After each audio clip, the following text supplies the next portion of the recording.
Et, et, euh, et si on peut juste se lever et on va faire le sermon sur la montagne, on va lire un passage et puis après vous allez pouvoir vous asseoir pour le restant du service.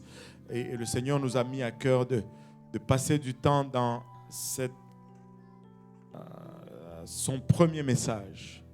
Il est dit de ce sermon que c'est le sermon le plus important, le sermon le plus riche, le plus parfait qui n'ait jamais été prêché.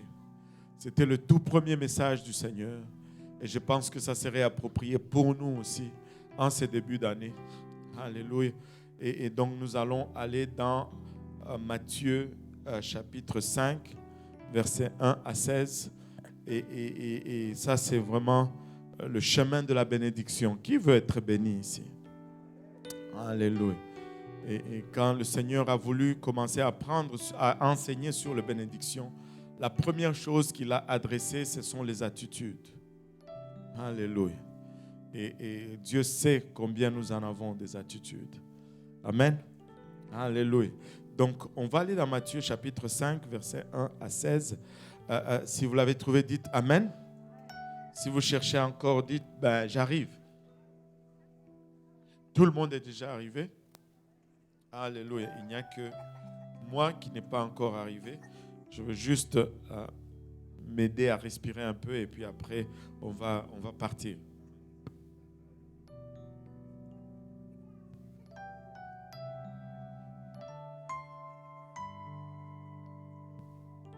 Alléluia. Mon nez bouge continuellement, mais je n'ai pas de Covid. J'ai juste des problèmes de sinus. En été, en hiver, c'est pareil pour moi. Voilà. Matthieu plutôt 5, 1 à 16. La Bible nous dit, voyant la foule, Jésus monta sur la montagne et après qu'il se fut assis, ses disciples s'approchèrent de lui. Puis, ayant ouvert la bouche, il les enseigna et dit, heureux les pauvres en esprit, car le royaume des cieux est à eux. Heureux les affligés, car ils seront consolés. Heureux les débonnaires, car ils hériteront la terre. Heureux ceux qui ont faim et soif de la justice, car ils seront rassasiés. Heureux les miséricordieux, car ils obtiendront miséricorde. Heureux ceux qui ont les cœurs purs, car ils verront Dieu. Heureux ceux qui procurent la paix, car ils seront appelés fils de Dieu.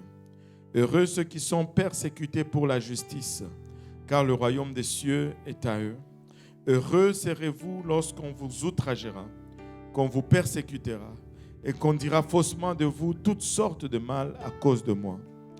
Réjouissez-vous et soyez dans l'allégresse, parce que votre récompense sera grande dans les cieux, car c'est ainsi qu'on a persécuté les prophètes qui ont été avant vous. Vous êtes le sel de la terre, mais si le sel perd sa saveur, avec quoi la lui rendra-t-on? Il ne sert plus qu'à être jeté dehors et foulé aux pieds par les hommes. Vous êtes la lumière du monde. Une ville située sur une montagne ne peut être cachée. Et on n'allume pas une lampe pour la mettre sous le boisseau, mais on la met sur le chandelier et elle éclaire tous ceux qui sont dans la maison. Que votre lumière luise ainsi devant les hommes, afin qu'ils voient vos bonnes œuvres et qu'ils glorifient votre Père qui est dans les cieux. Prions tous ensemble, Père. Nous te sommes encore une fois infiniment reconnaissants de ta présence, Papa Ilabashata, parmi nous aujourd'hui. Seigneur, nous réalisons combien, Papa, le prix a été élevé pour cette présence au milieu de nous. C'est au prix de ton sang, c'est au prix de ta vie, Seigneur. Alléluia, que nous avons accès à tout ceci. Nous réalisons également, Père, que nous sommes des êtres charnels, des êtres naturels. Et cette parole, Papa, qui est esprit et folie pour nous et de nous-mêmes, Père, nous ne pouvons la saisir. Nous prions donc que tu nous aides, Papa. Aide-nous à l'aimer, à la chérir, à la garder précieusement dans nos cœurs, où elle va germer, produire de fruits et que ce fruit nous conduise jusque dans la vie éternelle. Et c'est avec action de grâce dans le cœur que nous te prions ainsi dans le nom précieux de Jésus. Nous disons tous au nom de Jésus. Alléluia. Et vous pouvez vous asseoir. Alléluia. J'avais posé la question la fois passée, mais je vais la poser encore cette fois-ci. Qui voudrait être béni aujourd'hui? Hein? Tout le monde souhaite avoir des bénédictions, n'est-ce pas? Et nous avons tous une idée de ce qu'est une bénédiction. Il y a plusieurs choses qui sont considérées ou appelées bénédictions.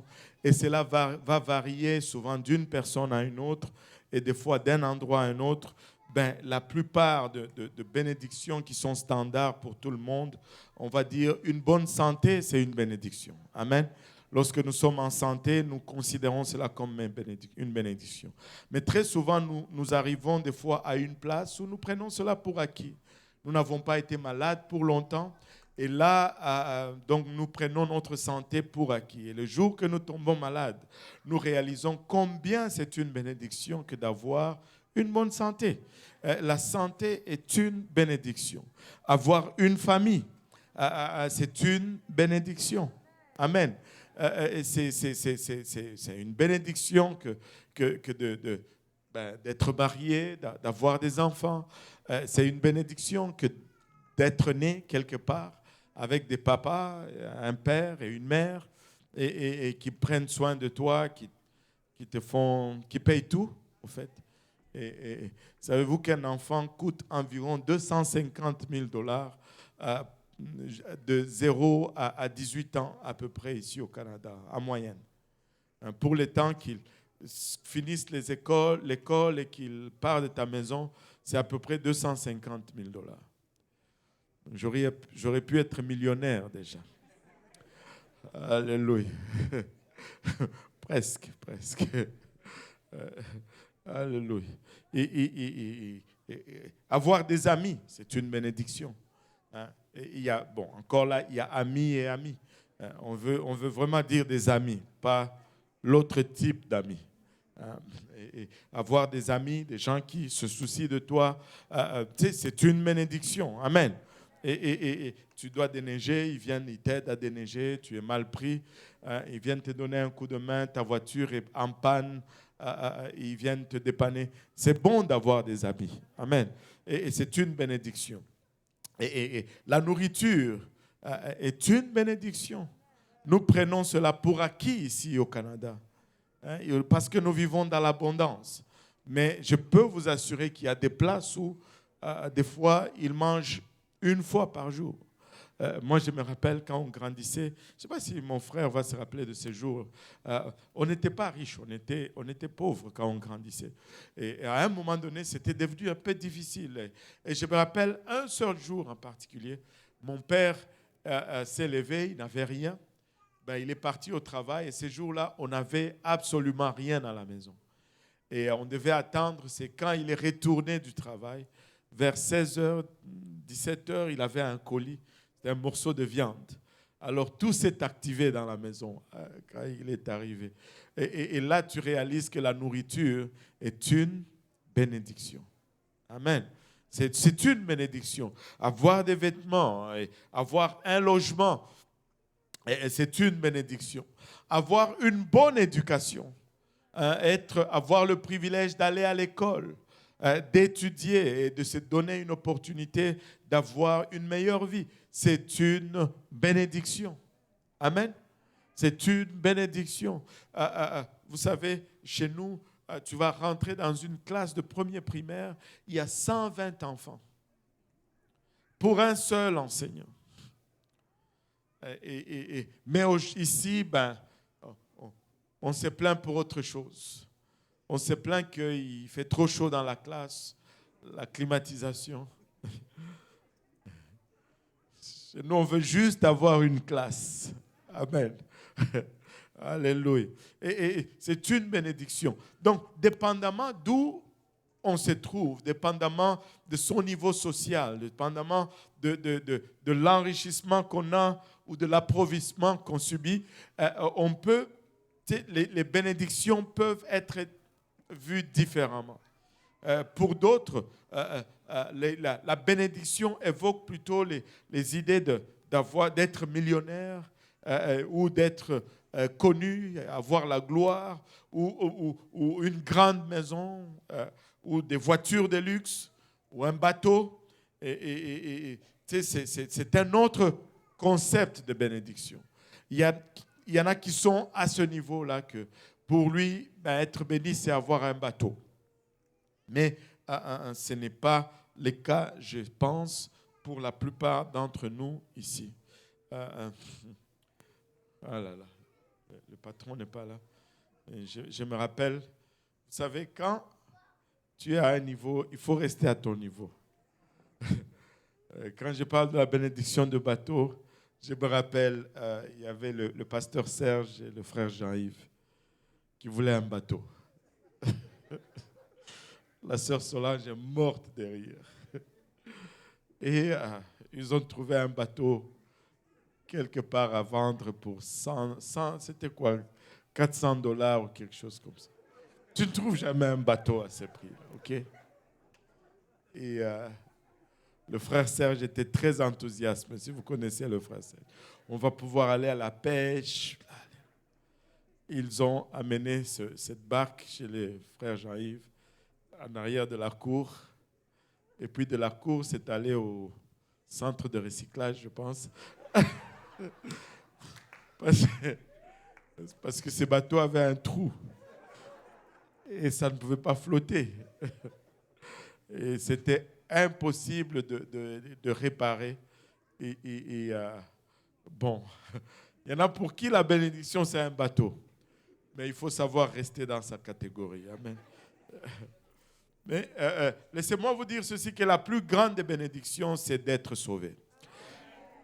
Le salut est la plus grande, la première et la plus importante des bénédictions.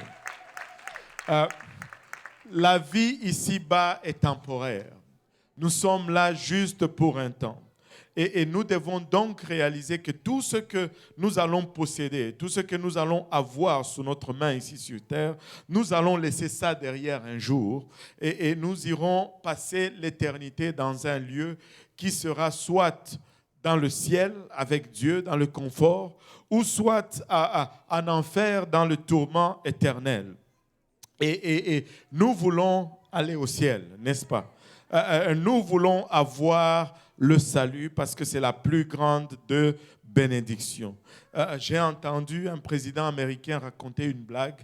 Il disait ceci, qu'un politicien est mort et s'est retrouvé au ciel. Et Pierre était surpris de le voir au ciel. Il dit, « Ah, tu es arrivé. Ok, on ne t'attendait pas ici. On est surpris quand même de te voir ici. » Et on a regardé les listes. Son nom était dans les listes. Il dit, « Ok, alors c'est bon. » Et on l'a amené au ciel, on l'a amené dans le quartier où il devait habiter et on lui a montré une grande et belle maison, un palais somptueux comme pas possible. Et il dit, waouh, que c'est beau le ciel. Et il a commencé à habiter cette maison. Et il se disait, mais qu'est-ce que les serviteurs de Dieu vont avoir quand ils vont venir ici? Je ne m'imagine pas qu'est-ce qu'ils vont avoir comme splendeur. Et là, un jour, un pasteur est décédé, il est monté et il a eu l'opportunité de le voir. On a reçu le pasteur, on était content. Et puis, on l'a amené dans une petite maison comme ça. Juste à peine de quoi s'abriter. Alors, le type était choqué. Il dit, mais lui, il a travaillé pour Dieu toute sa vie. Et c'est tout ce qu'il a. Et moi, j'étais un politicien. Dieu seul sait qu'est-ce que j'ai fait et je n'ai pas fait. Et j'ai cette grande maison. Il demande à Pierre, mais pourquoi Saint-Pierre? Dis-moi un peu. Et Saint-Pierre lui dit, ah, mais des gens comme lui, il y en a des milliers ici. Toi, tu es une espèce rare. C'est pourquoi on doit te traiter de cette façon. Il n'y en avait pas beaucoup de politiciens au ciel. Vu qu'il était le seul, anyway, la plus grande bénédiction de la vie est d'avoir entendu l'évangile. Alléluia. Non seulement entendre l'évangile de Jésus-Christ, mais de réaliser que nous sommes des pécheurs. Nous sommes tous pécheurs et nous sommes perdus et nous sommes destinés à passer l'éternité en enfer. N'eût été l'intervention du Seigneur. N'eût été son intervention, nous serions sans espoir. Mais un jour, Jésus-Christ est venu. Il nous a rachetés de la malédiction du péché.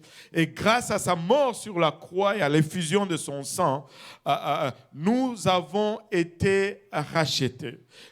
Il a été crucifié, il est mort, il a été enseveli. Et le troisième jour, il est ressuscité. Ainsi, il a vaincu la mort, nous donnant la possibilité d'être sauvés. Il n'y a pas d'autre façon d'être sauvé que si ce n'est par Jésus-Christ. Il est la seule voie qui sauve. Il est le seul, alléluia, capable de sauver. Mais comment est-ce qu'on est sauvé? C'est en croyant à l'Évangile, qui est la mort, l'ensevelissement et la résurrection du Seigneur, puis en y obéissant. Il ne faut pas seulement croire, mais il faut obéir à l'Évangile. La croyance sans obéissance ne produit pas le salut.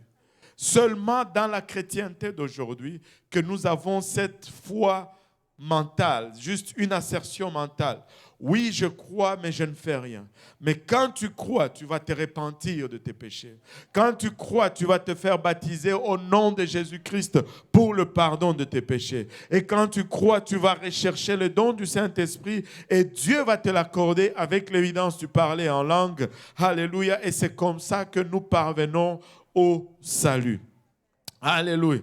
Jésus a pourvu le pardon du péché par le moyen du baptême. Et lorsque nous recevons le Saint-Esprit, la puissance de Dieu vient demeurer en nous et nous permet d'éviter le péché futur. Et c'est là la plus grande des bénédictions. Dans ce que nous avons commencé à lire, nous avions vu l'enseignement du Seigneur en ce qui concerne la bénédiction ou les bénédictions. Et nous pouvons réaliser très vite que c'est un enseignement qui est très contrasté par rapport à ce que nous avons comme concept de bénédiction. Il dit « Heureux le pauvre en esprit, car le royaume des cieux est à eux. » Et aujourd'hui, nous allons regarder le 4e verset qui dit « Heureux les affligés, car ils seront consolés. » J'ai tiré le même verset dans la version Darby et dans la version Martin. Ça dit « Bienheureux ceux qui mènent deuil, car c'est eux qui seront consolés » dans la version Darby. Et dans la version Martin, ça dit « Bienheureux sont ceux qui pleurent, car ils seront consolés. » Nous n'associons pas l'idée de pleurer au bonheur. Amen. Quand nous pleurons, souvent, c'est parce que nous sommes tristes, ou nous avons mal, ou quelque chose nous manque. Mais le Seigneur ici nous dit que vous allez être heureux si vous pleurez, parce que vous serez consolés. Et le deuil est la dernière des choses que nous pourrions appeler une bénédiction. Allô? Le deuil, selon notre approche, n'est pas une bénédiction. Quand nous pensons au deuil, nous pensons au chagrin. Quand nous pensons à ceux qui pleurent, c'est la tristesse qui nous vient en premier en tête. Quand nous pensons à ceux qui pleurent, c'est la douleur, peut-être physique, mais des fois, c'est la douleur de la perte d'un bien-aimé, de quelqu'un ou de quelque chose. Les gens vont pleurer parce qu'ils ont perdu quelque chose. Alléluia. Mais comment est-ce que le Seigneur peut maintenant associer le deuil au bonheur? Lui, il associe le deuil à la bénédiction.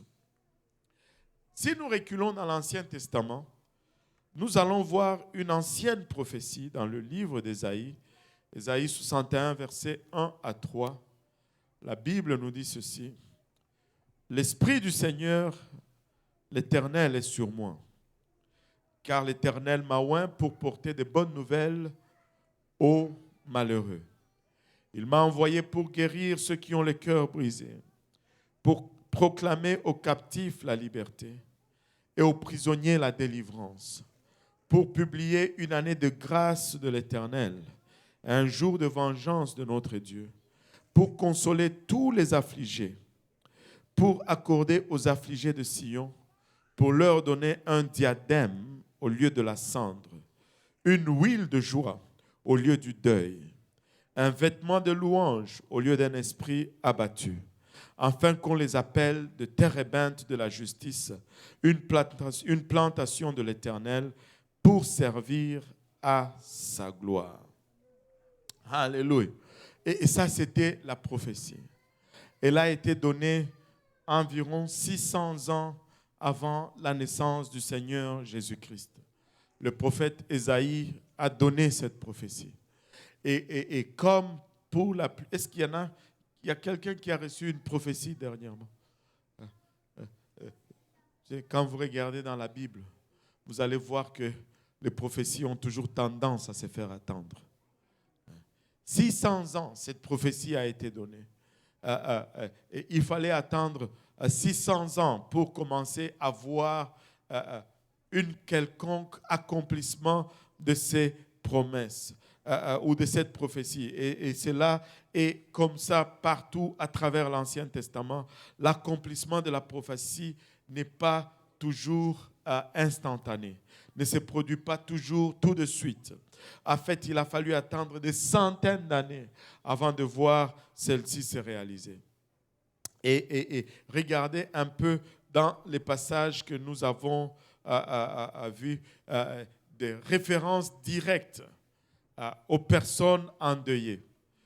Le premier verset nous dit que ceux qui sont endeuillés, ceux qui sont affligés, Dieu va guérir leur cœur brisé. Dans le deuxième verset, il dit, il va consoler les affligés ou ceux qui pleurent. Dans le troisième verset, il dit, il va accorder aux affligés de Sion et leur donner un diadème pour le cendre, c'est-à-dire un ornement, un beau vêtement au lieu de leur sac de cendre, un vêtement de louange au lieu d'un esprit abattu, afin qu'on les appelle les térébinthes de la justice, une plantation de l'Éternel pour servir à sa gloire. Quelle consolation pour ceux qui sont affligés. Et laissez-moi réitérer cela encore aujourd'hui. Si tu as le cœur brisé, le Seigneur est le seul qui peut réparer ton cœur. Alléluia. Si tu es affligé, il est le vrai consolateur. Il est celui qui console. Ce n'est pas un consolateur misérable comme certaines consolent. Il console sincèrement. Il accorde aux affligés, alléluia, et il leur donne un diadème. Il change littéralement notre apparence, il change notre tempérament, notre air abattu, il le transforme en joie. Alléluia, il est le seul qui peut faire cela. Alléluia, vous savez, depuis que nous avons péché, sous l'emprise du péché, vient une condamnation, la condamnation de la mort. Et la mort, c'est ce qui enlève la joie de la vie. Il n'y a rien d'aussi dévastateur que la mort. Il n'y a rien, l'homme est prêt à échanger toute sa richesse pour quelques mois de vie. Allô? Et il y a un dicton que j'avais lu une fois, dit « L'homme est un animal étrange. Il va gaspiller la vie pour gagner de l'argent alors qu'il en a en abondance. Et quand il arrive à la fin de sa vie, il commence à gaspiller l'argent pour gagner de la vie. Il faut juste vivre. Il faut jouir de la vie. Il faut mettre Dieu en premier et jouir de la vie. La mort est ce qui enlève la joie de la vie, mais la parole de Dieu, alléluia, appelle la mort un ennemi. Alléluia. La mort est un ennemi. 1 Corinthiens 15, 26, la Bible nous dit le dernier ennemi qui sera détruit est la mort. Et je ne sais pas pour vous, je n'aime pas la mort. Il y en a qui aiment la mort, on les appelle les nécrophiles. Ils aiment la mort, ils s'habillent en noir, ils ont des squelettes. Non. Moi, j'aime la vie. Je ne sais pas pour vous, mais l'idée d'être dans une boîte, juste à y penser, m'étouffe. je me demande comment je me sentirais dans le cercueil. Je me sentirais étouffé. Et juste l'idée de qu'on creuse la terre et qu'on me mette là-dedans et puis qu'on mette de la terre dessus, et j'étouffe juste à y penser. La mort n'est pas bon. Et c'est un voleur de la vie et c'est un voleur de la joie. Et la mort est décrétée comme étant un ennemi dans la parole de Dieu. Et le dernier ennemi, 1 Corinthiens 15, 26 nous dit, le dernier ennemi qui sera détruit, c'est la mort. Le dernier ennemi qui sera détruit, c'est la mort. Et laissez-moi vous dire, ce jour-là va arriver et il arrive très bientôt. Ce jour-là va arriver et il arrive très bientôt où nous n'allons plus craindre la mort. Nous n'allons plus avoir besoin de médicaments pour repousser la mort. Nous n'allons plus avoir besoin de veiller à un régime pour repousser la mort, à faire des exercices pour repousser la mort. Nous allons juste être et la mort va fuir loin de nous. La mort va fuir loin de nous. Ce jour arrive et il arrive très vite.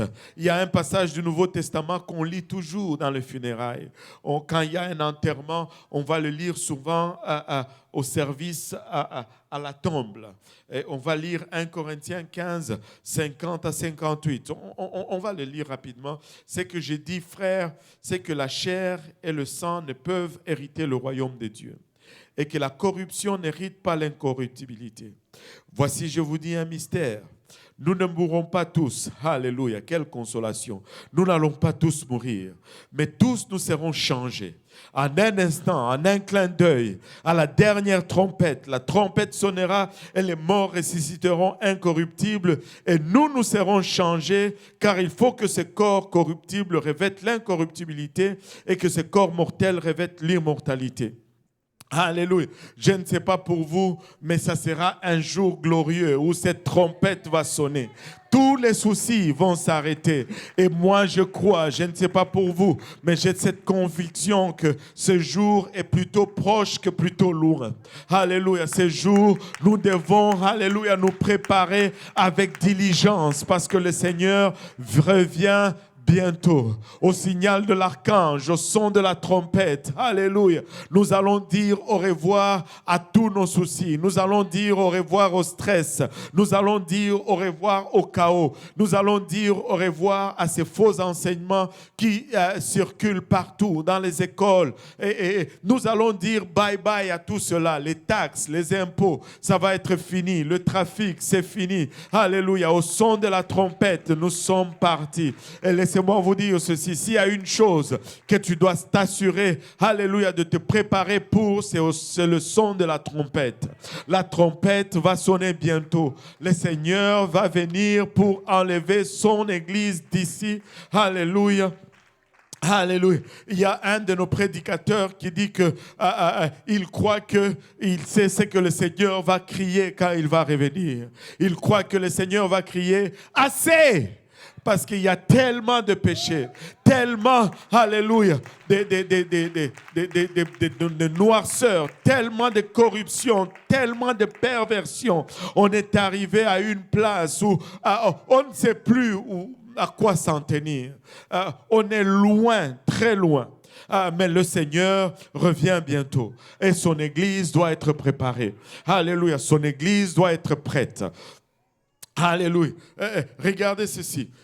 Lorsque, il dit au verset 54, lorsque ce corps corruptible aura revêtu l'incorruptibilité et que ce corps mortel aura revêtu l'immortalité, alors s'accomplira la parole qui est écrite. La mort a été engloutie dans la victoire.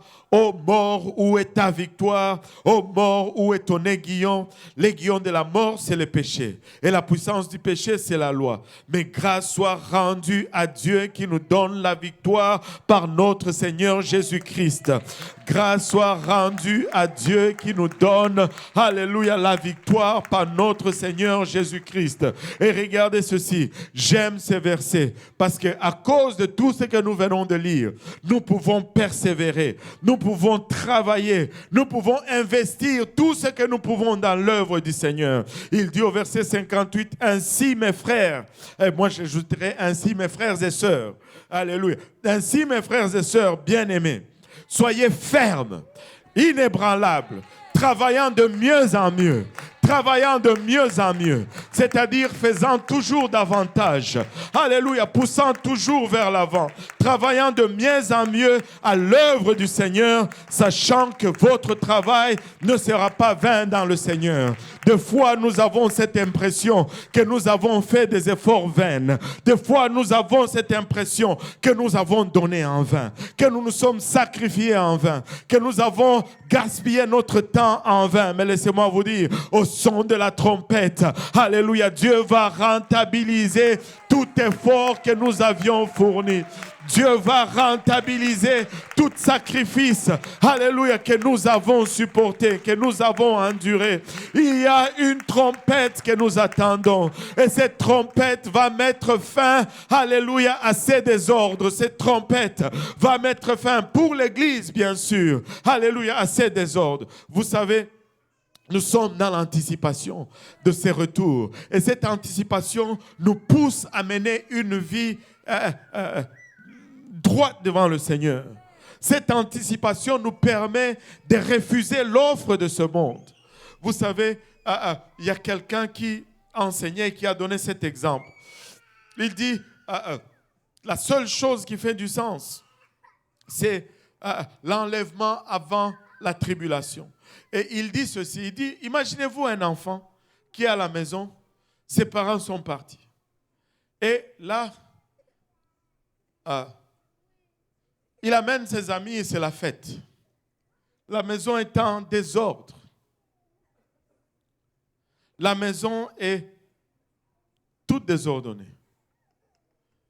Et il sait que si ses parents rentrent et qu'ils trouvent la maison en désordre, ça va aller mal. Allô? Et vous savez, s'il sent que ses parents sont en route, si ses parents l'appellent, il dit, OK, nous sommes en route, nous retournons maintenant. Oh, cette maison va commencer à être rangée. Pourquoi? Parce qu'il veut éviter. Je vois des jeunes qui sourient là, parce que ça arrive des fois à la maison. Alléluia. Mais si on lui disait, on va te punir quand même, il n'y aura pas d'incentive de mettre sa maison en ordre. Alléluia. Papa est en train de revenir. C'est le temps de mettre la maison en ordre. C'est le temps de vivre. Il revient bientôt. On peut sentir ses pas en arrière. Et si nous mettons la maison en ordre, nous allons échapper à la punition. Alléluia. Nous allons échapper à la punition. Et l'incitatif de ranger la maison, c'est cette Comment? Là, c'est mon français qui a bloqué. C'est le fait d'échapper à la punition. J'allais dire cet échappatoire à la punition. Je ne sais même pas si c'est du français ou pas. Mais c'est cet échappatoire à la punition. On m'a fait ça, alors je suis sur la bonne voie. C'est cet échappatoire à la punition. C'est là notre incentive. C'est pourquoi nous vivons comme nous vivons. C'est pourquoi nous pouvons endurer ce que nous endurons. C'est pourquoi nous savons que notre travail ne sera pas en vain et nous travaillons de mieux en mieux, de mieux en mieux, de mieux en mieux, parce que nous savons qu'il revient bientôt. Il revient bientôt et il nous épargne de cette grande punition. Alléluia. Et ce passage fait littéralement à l'enlèvement de l'Église et au jour de la résurrection. Alléluia. Alléluia. Nous parlons ici d'un événement futur. L'enlèvement va venir. Alléluia. Nous attendons cela. Ça va venir. Vous savez qu'il y a des gens qui enseignent que l'enlèvement est déjà arrivé. Mais je ne sais pas qu'est-ce qu'ils font eux ici sur terre. Si l'enlèvement est arrivé, moi je ne veux pas rester ici. Alléluia. C'est une chose absurde et effrayante d'enseigner que l'enlèvement est déjà arrivé. Je ne veux pas rester ici sur terre si l'enlèvement est déjà arrivé. Alléluia. Et c'est un événement futur. Il y en a qui disent même que l'enlèvement n'existe pas, ça ne va pas arriver parce que le mot enlèvement n'est pas dans la Bible. Oh. En tout cas, C'est certes qu'on ne va pas nous enlever comme on kidnappe un enfant. Mais laissez-moi vous dire, appelez ça comme vous voulez, mais au son de la trompette, moi je monte. Alléluia. Si ça, ce n'est pas enlevé, je ne sais pas c'est quoi, mais ce que je sais, c'est que quelque chose va être enlevé de cette terre. Et moi, je veux faire partir de cela. Alléluia. Et c'est un événement futur. Un événement qui est notre espoir. Et nous attendons cela avec patience. Et parce que nous avons foi en cela, nous vivons d'une certaine façon. Mais regardez, maintenant, il y a l'accomplissement de la prophétie d'Ésaïe dans le Nouveau Testament. Tu sais, on aime. C'est beau d'avoir des promesses ou des prophéties dans le futur. Mais éventuellement, nous voulons y goûter, n'est-ce pas? Allô? Nous voulons tous jouir des promesses de Dieu. Nous voulons tous vivre les bénédictions de Dieu. Nous voulons être là pour prendre plaisir dans cela. Et c'est merveilleux d'avoir des promesses. Alléluia, de ces grands événements futurs, l'enlèvement. Mais cependant, comment faire face à ce que nous devons affronter ici, maintenant, dans cette vie? Aujourd'hui, il y a toutes sortes d'oppressions pour nous les chrétiens. Savez-vous que les chrétiens sont le groupe le plus persécuté au monde aujourd'hui selon les statistiques? Nous sommes les groupes les plus persécutés. Je ne suis pas en train de dire, oh, nous allons maintenant, commençons. Non, non. Le Seigneur nous dit, heureux serez-vous si vous êtes persécutés à cause de mon nom. Donc nous devons être heureux. Mais comment vivre? Alléluia. Nous ne savons pas exactement quand l'enlèvement aura lieu. Peut-être très très bientôt. Moi je crois que c'est très très bientôt en raison des signes que nous voyons se réaliser autour de nous aujourd'hui. Laissez-moi vous dire, l'enlèvement est plutôt proche. Alléluia. Et je ne sais pas pour vous. Moi, je prépare ma maison. Je ne sais pas pour vous, mais c'est mieux de préparer sa maison. Je ne sais pas si on va finir 2023. Alléluia. Je ne sais pas si on va finir 2023. Les signes sont tellement clairs. Et ça ne vaut pas la peine de manquer l'enlèvement pour des choses futiles, pour des choses banales, pour des choses qui n'ont aucun sens. Des choses qui ne t'ajoutent rien, qui ne te retranchent rien, que tu en aies, ça fait rien, que tu n'en aies pas, ça fait rien, mais tu veux te battre et hypothéquer ton enlèvement pour cela. Écoutez, si aujourd'hui je lisais dans la Bible que porter une veste bleue va t'empêcher d'aller au ciel, vous pouvez être garanti que avant d'arriver à la maison, cette veste va être dans le coffre de la voiture, peut-être même dans la poubelle ici avant de sortir. Écoutez, nous nous accrochons des fois à des futilités alors que nous avons eu des promesses extraordinaires de la part du Seigneur. Le Seigneur revient bientôt. Le Seigneur revient très bientôt. Le voyage en Israël m'a secoué, m'a fait réaliser combien nous sommes avancés sur le calendrier de Dieu. Et ils ont tout pour recommencer le culte du temple.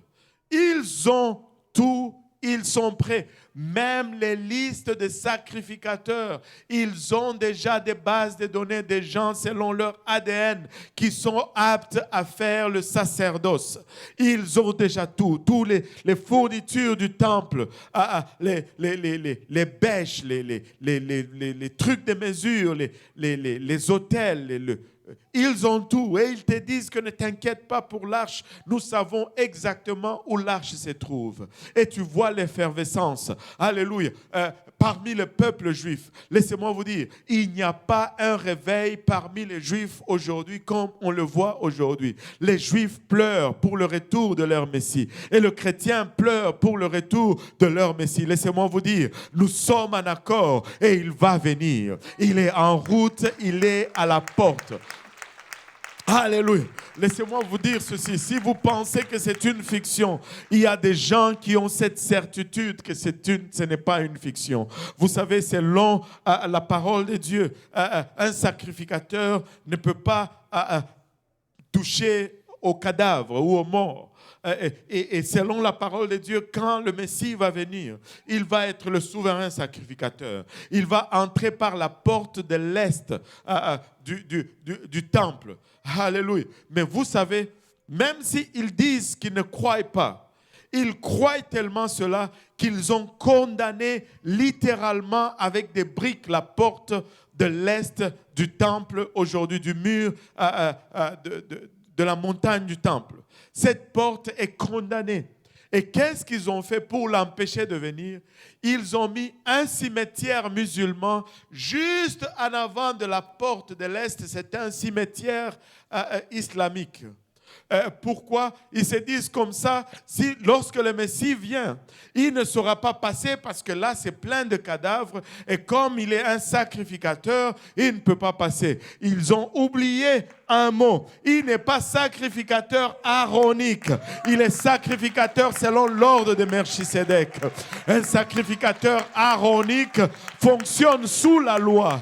Et la loi, alléluia, amène la condamnation du péché qui produit la mort. Mais un sacrificateur, alléluia, selon l'ordre de Melchisédek, il touche le mort et le mort revient à la vie. Alléluia. Il va passer.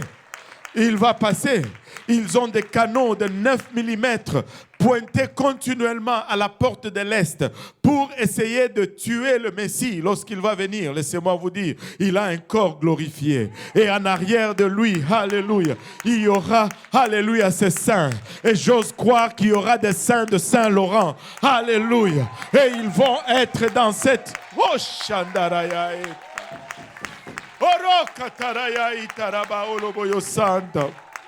Alléluia. Votre travail n'est pas vain dans le Seigneur.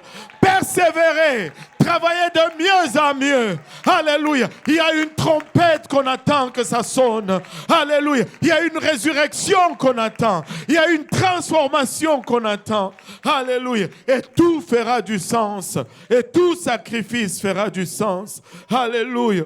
Nous attendons cette promesse. Laissez-moi vous dire, elle va venir. Elle va venir. Mais laissez-moi vous dire, alléluia, il n'y a rien ici sur terre qui vaut la peine, alléluia, qu'on hypothèque cette promesse pour. Il n'y a rien qui mérite d'hypothéquer cette promesse de la résurrection.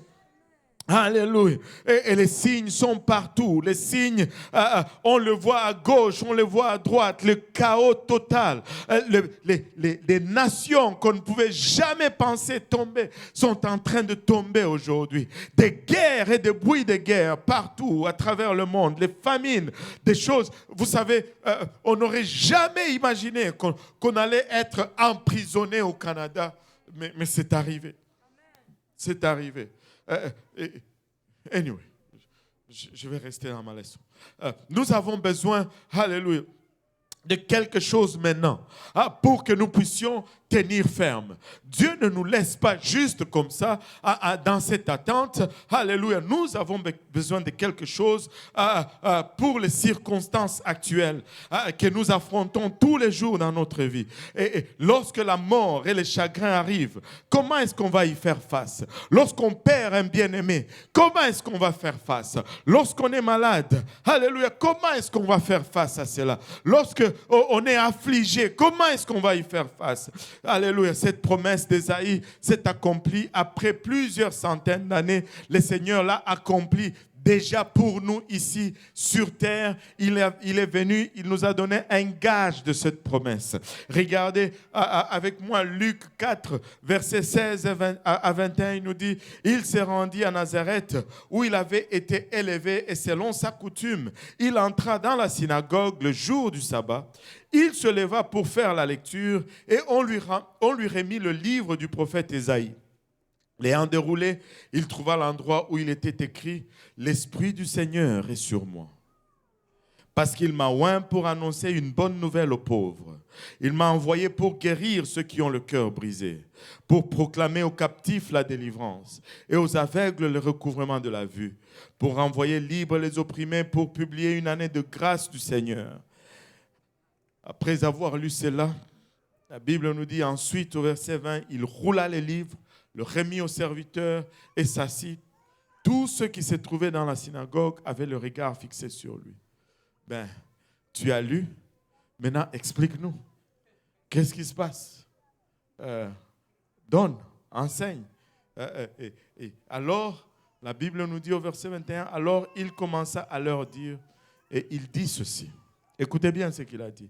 Aujourd'hui, que tout le monde dise en ce jour-là, aujourd'hui, cette parole de l'Écriture que vous venez d'entendre est accomplie. Je ne sais pas pour vous, mais j'ai envie de faire Alléluia. Alléluia. Cette parole est accomplie. Les affligés vont être consolés. Alléluia. Ceux qui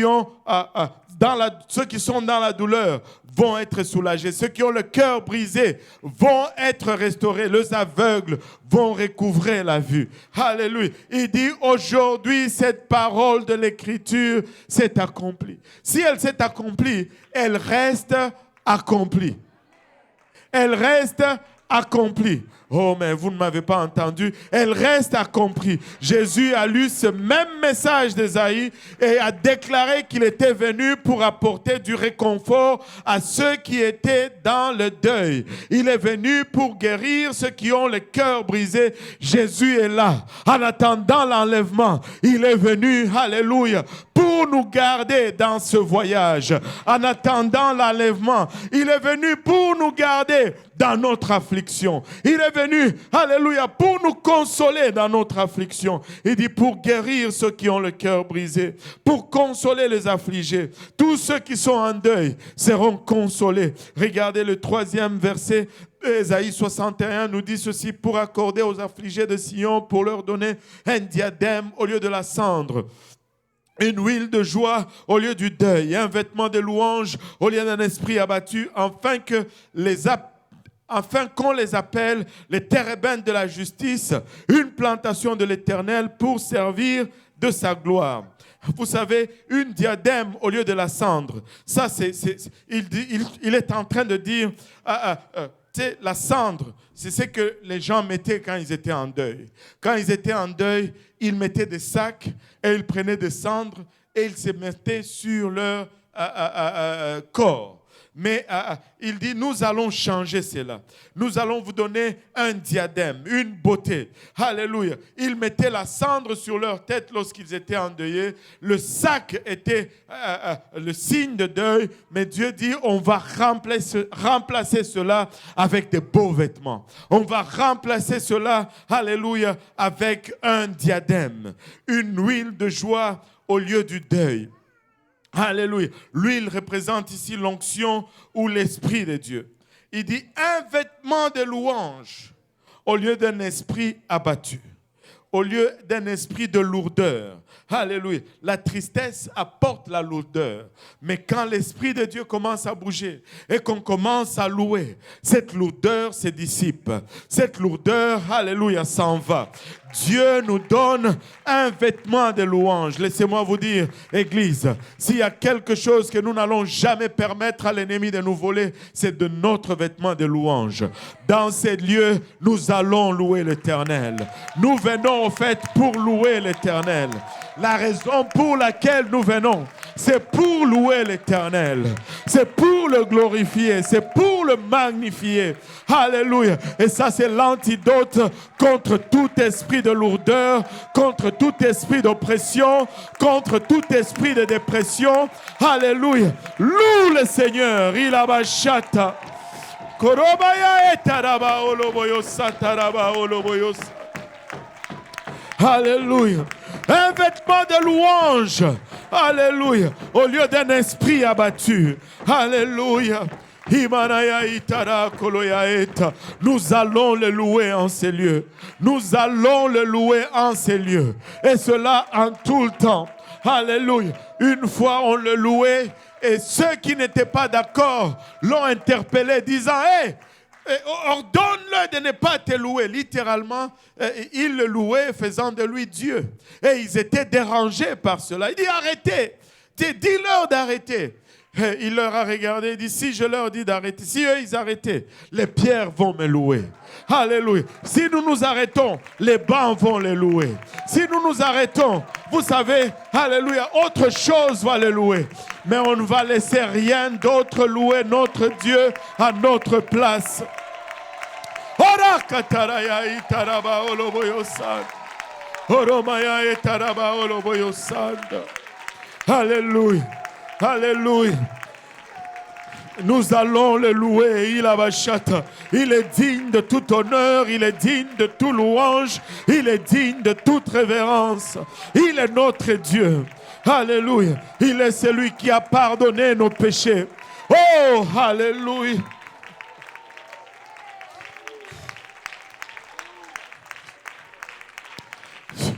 Tu me dis, tu exagères. Mais tu n'as rien compris. J'allais en enfer. Il va pardonner de mes péchés. Tu n'as rien compris. Comment puis-je exagérer? On parle de l'éternité ici. Oh, Samanaya et Taraba Oloboyosa.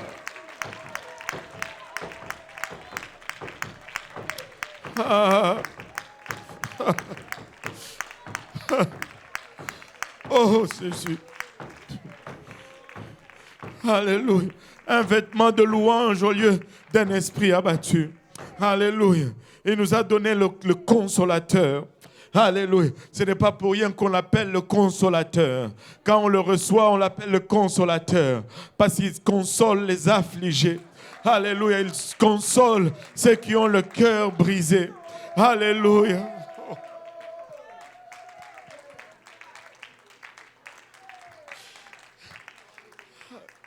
Oh Seigneur Jésus. Alléluia. On l'appelle le consolateur. Alléluia.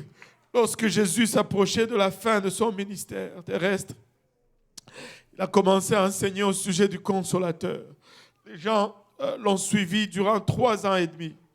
Il a fait plusieurs miracles, plusieurs choses. Et là, il a commencé à les enseigner au sujet de ce consolateur. Dans Jean 14, à partir du verset 16, il leur dit, « Et moi, je prierai le Père, et il vous donnera un autre consolateur, afin qu'il demeure éternellement avec vous. » Qu'il demeure éternellement avec vous. Il dit, « L'Esprit de vérité que le monde ne peut recevoir, parce qu'il ne le voit point et ne le connaît point. Mais vous le connaissez, car il demeure avec vous, et il sera en vous. »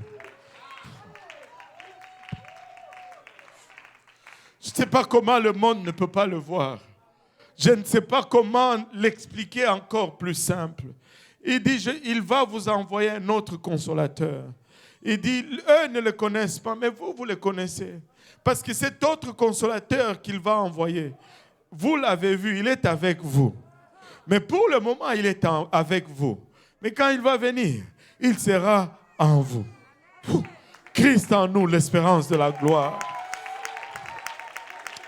Alléluia. On ne peut pas le faire plus simple. Il est le Père, il est le Fils, il est le Saint-Esprit. Lui seul est Dieu. Il n'y a aucun autre à ses côtés. Oh, Shanda, je me perds un peu. Laissez-moi vous dire, dans le livre d'Ésaïe, il était au ciel. Il a regardé à gauche, il a regardé à droite, il a dit, je n'en vois aucun autre. Je suis seul Dieu ici. Alléluia. Littéralement cela. Alléluia. Et vous le connaissez parce que il demeure avec vous et il sera en vous. Je ne vous laisserai pas orphelins, je viendrai à vous. Écoutez, nous avons peut-être des afflictions, mais il est avec nous. Nous avons des tribulations, il ne nous laisse pas seuls. Il est toujours là. Ah, alléluia. Alléluia. Alléluia. Je viendrai à vous. Encore un peu de temps, et le monde ne me verra plus. Mais vous me verrez. car je vis et vous vivrez aussi. Vous savez, le monde nous dit, on ne l'a pas vu. Est-ce que tu as déjà vu Jésus? Ok. Quelqu'un dit, est-ce que tu as déjà vu l'air? Donc l'air n'existe pas non plus. Comme un de ces savants, brillants, intelligents, il dit, je ne peux pas toucher Dieu, je ne peux pas sentir Dieu, je ne peux pas voir Dieu, donc Dieu n'existe pas. Et un élève intelligent dans sa classe se lève, il dit, le professeur ne peut pas voir son cerveau, il ne peut pas toucher son cerveau, il ne peut pas sentir son cerveau, donc son cerveau n'existe pas. Alléluia. De voir, on va se limiter à des choses futiles pour essayer de renier Dieu. Mais laissez-moi vous dire, il est vivant. Alléluia, il est là. Il m'a parlé hier soir. Il m'a parlé ce matin. Il a été manifeste parmi nous aujourd'hui. Alléluia, il est là. Alléluia. Et nous vivons parce qu'il vit. En ce jour-là, il dit, vous connaîtrez que je suis en mon Père et que vous êtes en moi et que je suis en vous. Je vais sauter au verset 25. Je vous ai dit ces choses pendant que je demeure avec vous. Mais le Consolateur, l'Esprit Saint que le Père enverra en mon nom, vous enseignera toutes choses. Waouh! Souvent les gens arrêtent là. Il dit vous enseignera toutes choses. Mais ce Consolateur va nous enseigner toutes choses. Mais il ne s'est pas arrêté là. Il dit, et vous rappellera tout ce que je vous ai dit. En d'autres termes, le Consolateur ne va pas nous enseigner autre chose que ce que lui nous a dit. Il n'y a pas une autre révélation. Toute révélation est dans la parole de Dieu. Les consolateurs, c'est pour nous rappeler tout ce que je vous ai dit. Ce sont là toutes ces choses que le consolateur va nous enseigner parce que c'est le même. Et le consolateur et Jésus, c'est le même. Et il ne peut donc pas se contredire.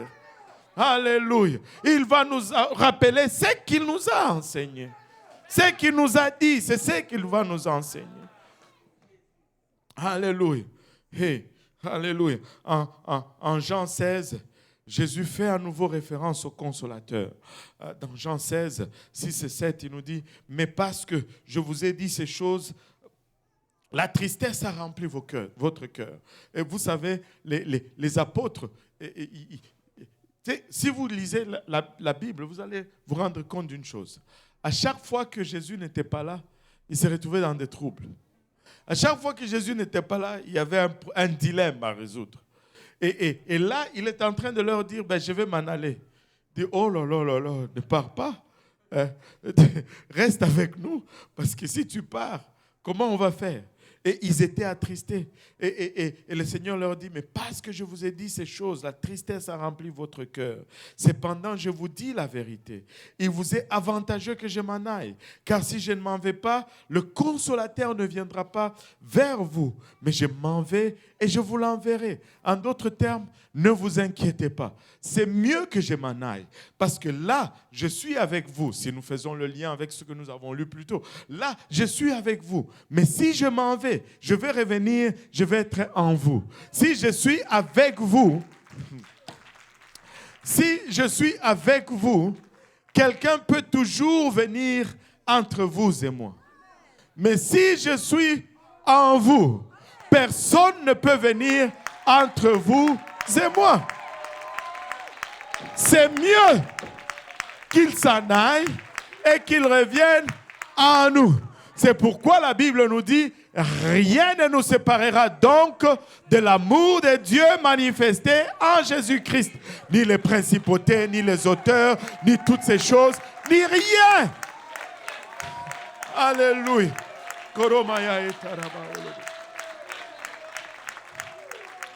Oh Jésus, je dois me dépêcher. Jésus est mort sur la croix, il a été enseveli, puis il est ressuscité des morts. Et pendant 40 jours, il a été vu par plusieurs témoins. Vous savez, il y en a qui disent que,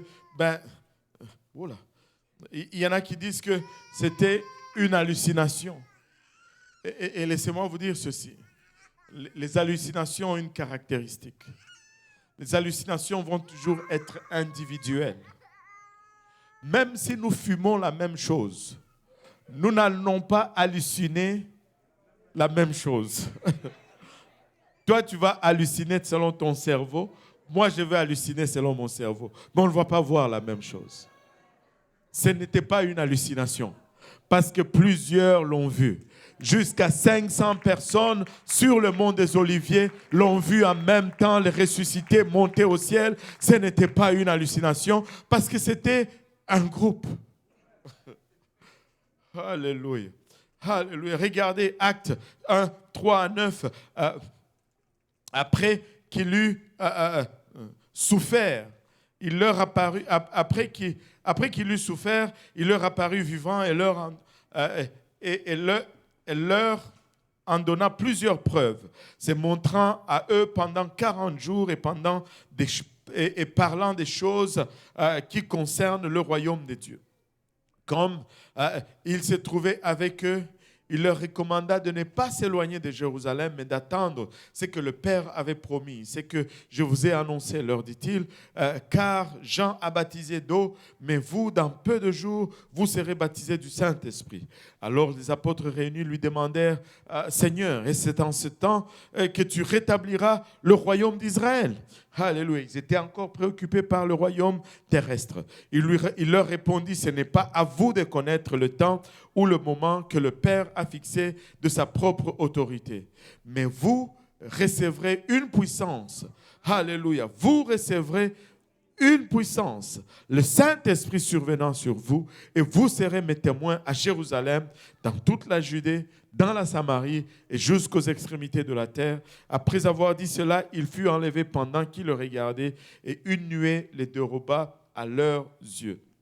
Jésus leur dit ceci. Et ils étaient préoccupés d'un royaume sur terre, d'une justice. Jésus leur dit, Dieu leur dit, et ça, ce n'est pas votre problème. Nous avons souvent l'art de nous préoccuper de ce qui ne nous regarde pas. Commencez depuis longtemps. Fais ta part. Amen. Allô? Comment ça vous me lâchez maintenant? Si tu fais ta part, ne me lâchez pas maintenant. Soyez avec moi. Si tu fais ta part, Dieu va faire sa part. Et là, il dit, ça, ne vous préoccupez pas de ça. Ça, c'est du ressort du Père. Vous allez à Jérusalem et attendez la puissance d'en haut. Et écoutez, tous les apôtres, et le Pierre, et les Jacques, et les Jean, sont allés, tous ces grands, sont allés à Jérusalem et ils ont attendu. Ils n'ont pas dit, nous avons été avec lui, nous savons qu'est-ce qu'il disait, nous pouvons aller. Non, non. Ils ont attendu. Personne n'a enseigné. Personne n'a fait quoi que ce soit jusqu'à ce qu'ils aient reçu cette puissance d'en haut. Ils ont attendu. Parce que nous ne pouvons pas faire les choses par nous-mêmes. Nous ne pouvons pas faire les choses par la chair. Et Jésus leur a dit d'aller, d'attendre et de recevoir le Consolateur dans quelques jours. Et vous savez, quand le chapitre 2 est arrivé, le Consolateur est arrivé. Alléluia. Ce jour-là est finalement arrivé. Dans le deuxième livre, dans le deuxième chapitre des Actes, du 1er au 4e verset, la Bible nous dit le jour de la Pentecôte. Nous aimons ce jour-là. Le jour de la Pentecôte, ils étaient tous ensemble dans le même lieu. Tout à coup, il vint du ciel un bruit comme celui d'un vent impétueux. Il remplit toute la maison où ils étaient assis. Des langues semblables à des langues de feu leur apparurent, séparées les unes des autres, et se posèrent sur chacun d'eux. Et ils furent tous, que tout le monde dise tous. Et ils furent tous. Et ça, c'est la première église. Ça, c'est la naissance de l'église. Tout le monde est d'accord là-dessus. Les catholiques, les baptistes, les évangéliques, les orthodoxes, les kimbanguistes et toutes les istes sont d'accord au moins là-dessus que l'Église a pris naissance le jour des actes. Ça, c'était le tout premier jour de l'Église.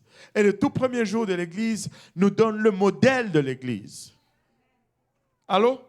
Et dans cette première église, tout le monde était rempli du Saint-Esprit. Et là, les gens disent, mais c'est bizarre votre église. Tout le monde est rempli du Saint-Esprit. Mais j'ai dit, montre-moi une église dans la parole de Dieu où tout le monde n'est pas rempli du Saint-Esprit. En tout cas, si je lis, tout le monde est rempli du Saint-Esprit. Et tu peux être rempli du Saint-Esprit aujourd'hui si tu ne l'as pas. Si tu ne l'as pas encore, tu peux être rempli. La première église, tout le monde était rempli du Saint-Esprit parce que c'était pour tout le monde. Alléluia. Et tu peux le recevoir aujourd'hui. C'est le consolateur. C'est cette promesse. C'est l'accomplissement d'Ésaïe. Alléluia. 61 pour nous aujourd'hui. C'est lorsque tu reçois le Saint-Esprit. Alléluia. Alléluia. Et ils étaient tous remplis du Saint-Esprit et se mirent à parler en d'autres langues selon que l'Esprit leur donnait de s'exprimer. Et on va nous critiquer toujours, on va dire, mais dans votre église, tout le monde parle en langue en même temps. Mais ils parlaient tous, ça dit tous. Hein? Et ils furent tous remplis du Saint-Esprit et se mirent à parler en d'autres langues. En même temps, ils disent, mais Dieu ne peut pas nous comprendre. Oh Seigneur Jésus. Si Dieu ne peut pas nous comprendre, quand nous prions tous ensemble ici, alléluia, nous avons un sérieux problème.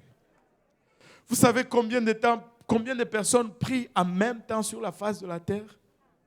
Si nous devons faire un à la fois, là, il y en a qui ne prieront jamais. Avant que leur tour arrive, ils sont morts. Il y a 8 milliards de personnes sur la terre, sur la planète. C'est quand mon tour? Alléluia. Ils se mirent tous à parler en langue comme l'Esprit leur donnait de s'exprimer. Ils ont reçu les consolateurs. Alléluia. Jésus venant vivre en eux. Et c'est toute une expérience. Quand tu reçois les consolateurs, quand tu reçois le Saint-Esprit, laisse-moi te dire, alléluia, ça change tout. Ça change tout. Alléluia, subitement, tu as le pouvoir de vivre au-dessus du péché. Subitement, tu peux faire face à l'affliction. Subitement, tu peux... Oh Seigneur Jésus. Quand tu reçois le Saint-Esprit, ça change tout. Vous savez, en 2016, on est parti avec ma famille au Congo pour voir mes parents. En fait, on devait aller en 2015. Ma mère était décédée en 2015, juste avant qu'on parte. Les plans ont été bouleversés. Et en 2016, finalement, on est allé pour être avec mon père. Mes enfants étaient tout petits. Et des fois, quand on regarde des vidéos, on rit aujourd'hui comment ils étaient petits. Et on est arrivé là, on a eu un bon moment dans le Seigneur. On avait études bibliques après études bibliques. On allait chez tel frère. Et tous les cousins, les neveux venaient là. On faisait une étude biblique. Les gens remplis du Saint-Esprit. L'autre jour, on allait dans une autre maison. On allait comme ça de maison à maison. Et les gens recevaient le Saint-Esprit. Jusqu'à ce qu'un jour, c'était un jeudi. On était chez mon petit frère et on a partagé la parole du Seigneur. Et là, le Seigneur a commencé à bouger. Ces jours-là, il y avait des gens à terre qui recevaient le Saint-Esprit, remplis, ivres du Saint-Esprit. Et mon père était assis. Il avait presque 70 ou 80 ans à peu près. Il était assis sur le bord d'un sofa. Et tu voyais qu'il était calme. Pendant que j'enseignais, il prenait des notes. Et il était calme. Et là, j'ai voulu aller prier pour lui. Mais bon, j'ai été élevé comme un Africain. Je n'ai jamais touché la tête de mon père. Donc, mettre ma main sur la tête de mon père, c'était quelque chose, un défi. J'ai mis ma main sur son épaule, j'ai prié un peu, et puis je suis allé. Je savais que je ne connectais pas. Et puis, une lumière s'est allumée en moi. J'ai regardé mes enfants, j'ai dit, hey, eux, ils n'ont pas été élevés en Afrique. Je leur ai dit, hey, j'ai juste fait comme ça. Ils ont compris. Les Jonathan, maintenant il est grand, mais à cette époque-là, il était plus petit que moi. ils sont littéralement montés sur le sofa. Ils étaient sur leur papa, leur grand-père. Alléluia Jésus, Alléluia Jésus. Alléluia. Et tu voyais le vieux, Alléluia, chef coutumier dans tout sens. C'est comment on dit, sa façon de se comporter. Mais l'Esprit de Dieu était tellement fort. Et mon père a commencé à aller. Et sa bouche est partie, sa langue est partie. Et on s'est réjoui. Le Seigneur l'a rempli du Saint-Esprit alors qu'il était déjà âgé. Nous nous sommes réjouis. Mais vous savez quoi? Le vendredi, la nuit du vendredi, il a eu un rêve. Il s'est réveillé samedi avec ce rêve-là. Il m'a appelé parce que je n'étais pas dans le coin. Il m'a dit, j'ai eu un rêve que je dois te partager. J'ai dit, ok, c'est bon papa. Demain, je vais venir. On va aller à l'église dimanche, après le service.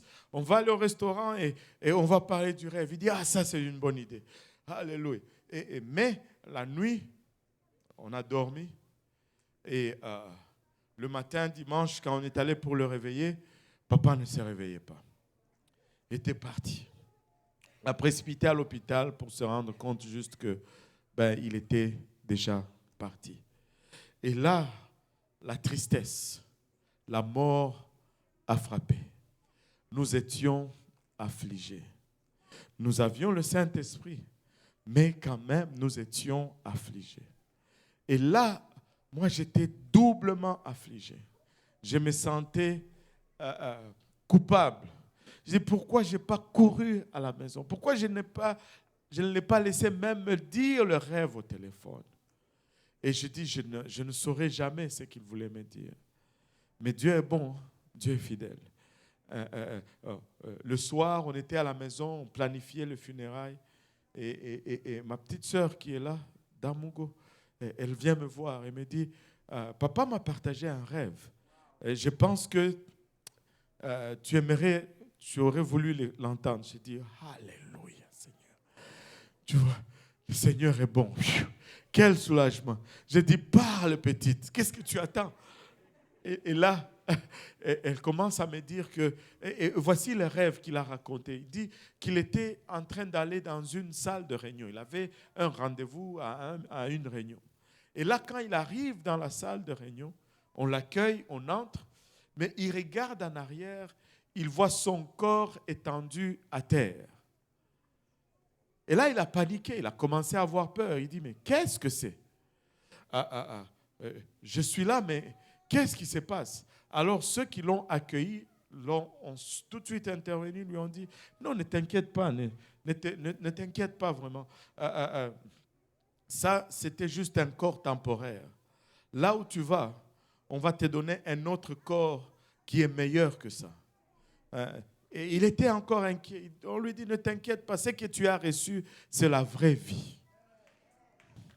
Regarde, parle de consolation.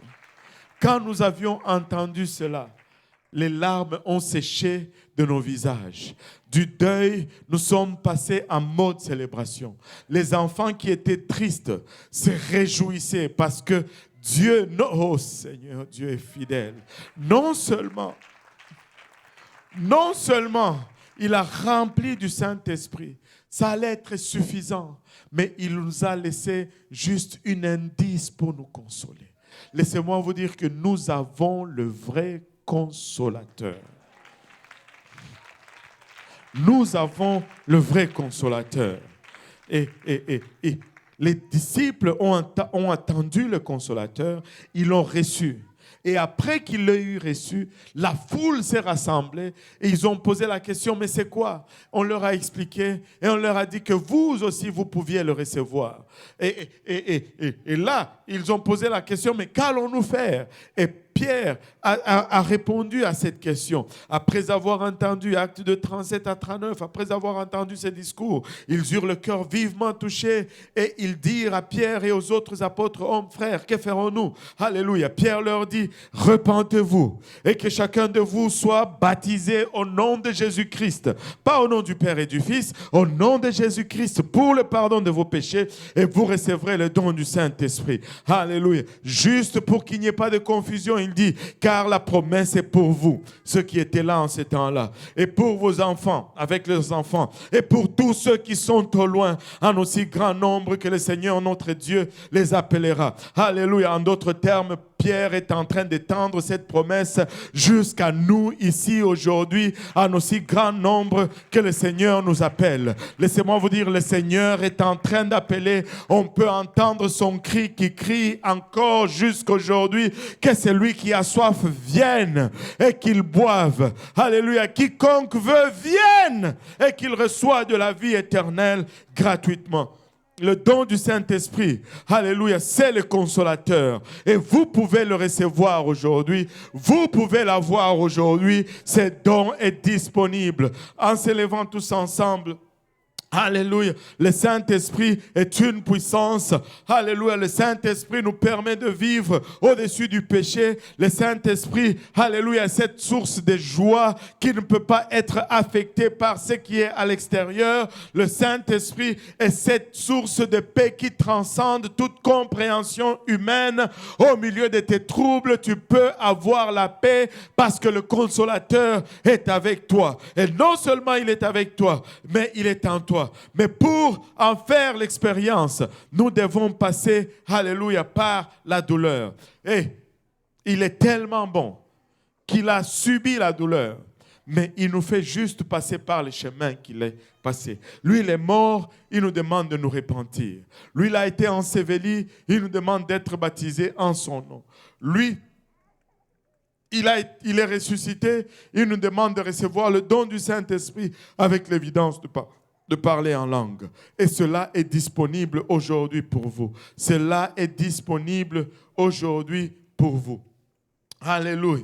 Il n'y a pas de témoignage sans épreuve, pas de guérison sans maladie, pas de miracle ou de délivrance sans crise. Alléluia. Mais au travers de nos épreuves, nous avons le Consolateur.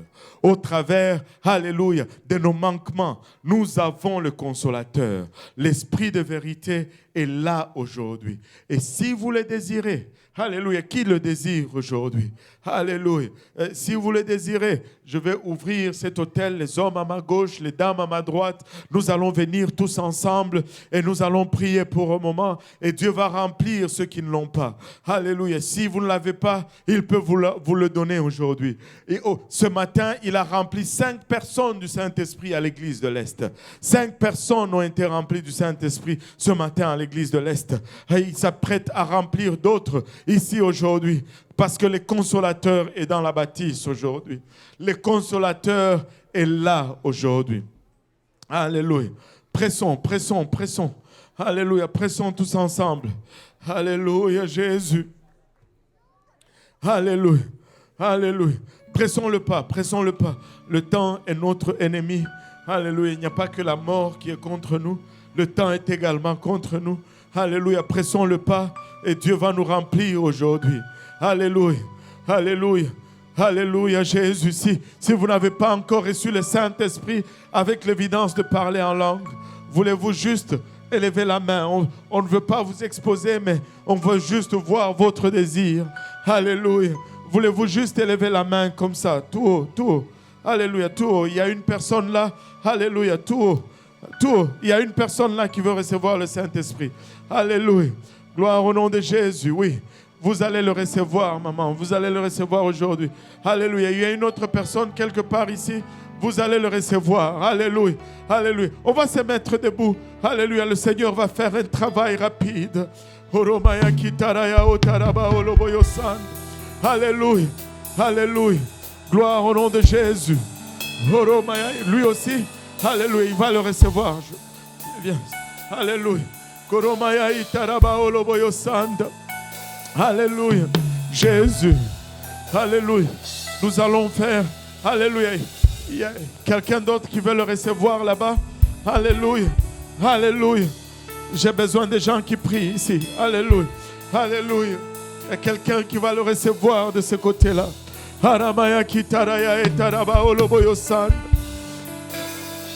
Alléluia, Jésus. Alléluia. Aramaya kitaraya otaraba oloboyo sanda. Alléluia. Lorsque vous allez recevoir le Saint-Esprit, votre langue va aller. Alléluia. Tout ce que vous avez à faire, c'est de l'adorer vraiment du ventre. De l'adorer, alléluia, avec le ventre, non avec la tête. Église, si nous pouvons prier, alléluia, demander pardon pour un moment, nous repentir tous ensemble, Seigneur. Nous te sommes infiniment reconnaissants, Papa, pour ta grâce, alléluia, pour ta bonté, Seigneur, pour ta fidélité. Nous te demandons sincèrement pardon, Papa. Nous avons failli contre toi seul, Seigneur. Nous avons péché contre toi de sorte que tu seras juste dans ta sentence. Alléluia, alléluia, au nom de Jésus. Au nom de Jésus. Alléluia, alléluia. Église, on va élever nos voix. Alléluia. On va élever nos voix. Alléluia. Au nom de Jésus, recevez le Saint-Esprit. On va adorer. Relève la tête. Si tu cherches le Saint-Esprit, relève la tête et laisse sortir ta voix. Adore-le avec ton ventre. Et ça va sortir. Alléluia. Oui, Église. Dieu veut faire un travail rapide. Oui, c'est là. C'est là. C'est sur le bout de la langue. C'est sur le bout de la langue. C'est ça. Alléluia.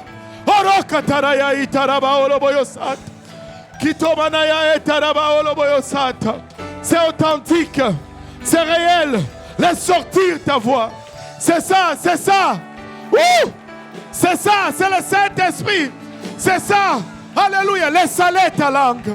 Laisse aller ta langue. Oui. Orokatarayaita. Orokatarayaita raba oloboyo sanda.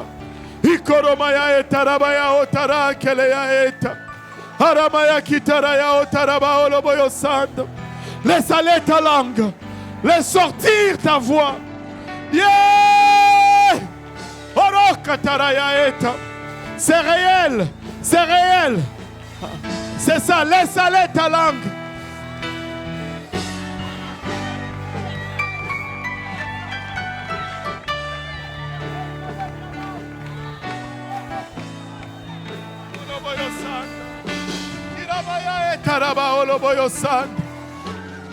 C'est ça. Alléluia. Relève ta tête. Relève ta tête. Alléluia. Et ouvre ta bouche. Relève ta tête. Ouvre ta bouche. Laisse sortir ta voix. Il y en a déjà deux qui parlent en langue. Il y en a déjà deux qui parlent en langue. C'est authentique, c'est réel.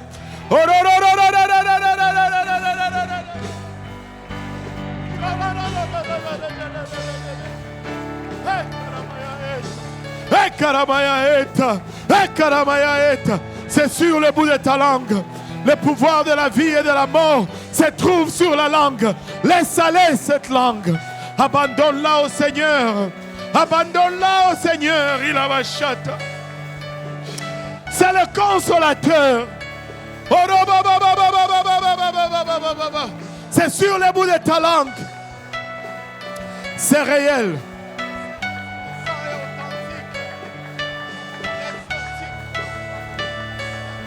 Dieu est sur toi. La main de Dieu bouge sur toi. C'est sur le bout de ta langue. C'est sur le bout de ta langue. Oh oui, c'est réel. Oh oui, c'est authentique. Ha ha. Haramaya kitaraya et. Kerebamaya etaraba oloboyo sanda. Abandonne-lui ta langue. Le consolateur. Alléluia. Le consolateur.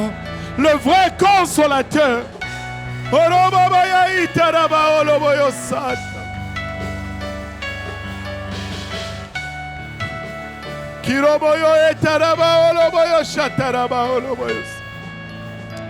Oh oui, Seigneur Jésus, c'est sur le bout de la langue. La main de Dieu est en train de bouger. La main de Dieu est en train de bouger puissamment. C'est ça. Parle en langue. Parle en langue. Laisse sortir ta voix. Ne sois pas intimidé. Il y a de la puissance dans ta voix. Il y a de la puissance dans ta voix. Ne sois pas intimidé. Laisse sortir ta voix. Alléluia. Il y a une troisième personne, une quatrième personne qui parle en langue. Oh, Sarabayaeta. C'est pour toi aujourd'hui. C'est pour toi aujourd'hui. Ah! Oh.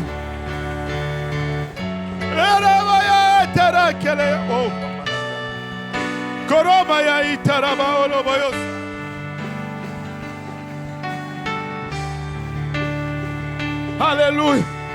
Alléluia. Il y a 4 personnes déjà remplies du Saint-Esprit avec le don, avec l'évidence de parler en langue. Alléluia. Le consolateur est pour vous. Le consolateur est dans la bâtisse. C'est ça. De ton ventre et non de ta tête. Tu l'adores avec ton ventre et non avec ta tête. Adore-le avec ton ventre et non avec ta tête.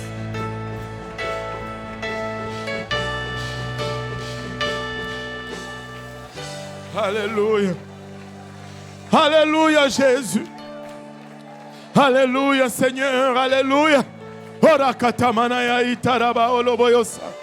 C'est authentique. C'est réel. C'est réel.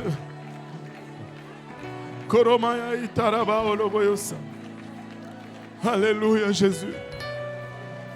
Alléluia. Alléluia Seigneur. Merci Jésus. Merci Jésus. Merci Jésus. Merci Jésus.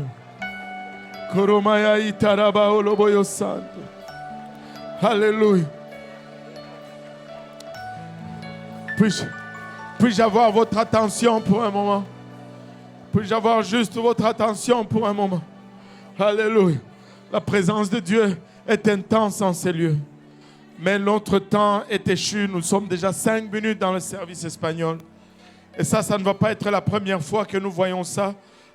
Si vous voulez le recevoir, on va descendre dans le sous-sol. Si vous êtes vraiment désireux de le recevoir, on va continuer à prier dans le sous-sol et vous allez le recevoir. Mais nous devons juste pour un moment céder le sanctuaire au service espagnol. Alléluia. Mais la main de Dieu est en ces lieux. Et si vous voulez être baptisé au nom de Jésus, vous pouvez l'être. Nous avons des vêtements de réchange, des essuie-mains, ça ne prend que votre obéissance. Alléluia. Mais je vous demande vraiment votre coopération aujourd'hui. Si vous voulez continuer de prier, nous avons des salles de classe dans le sous-sol où vous pouvez prier et sans problème.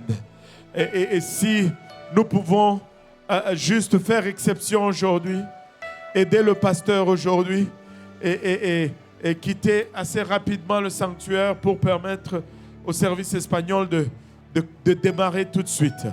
Alléluia. Donc, aidez-moi aujourd'hui si nous pouvons juste sortir rapidement. Et nous avons des salles de prière dans le sous-sol dans lesquelles nous pouvons continuer à prier et Dieu va remplir. Dieu va remplir. Alléluia. Hiramaya kitaraya eta. C'est le consolateur. Dieu va remplir. Mais en attendant, si nous pouvons, aidez-moi, si nous pouvons juste céder le sanctuaire rapidement, s'il vous plaît.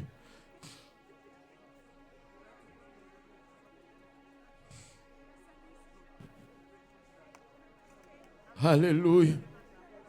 Merci Seigneur. Merci Seigneur.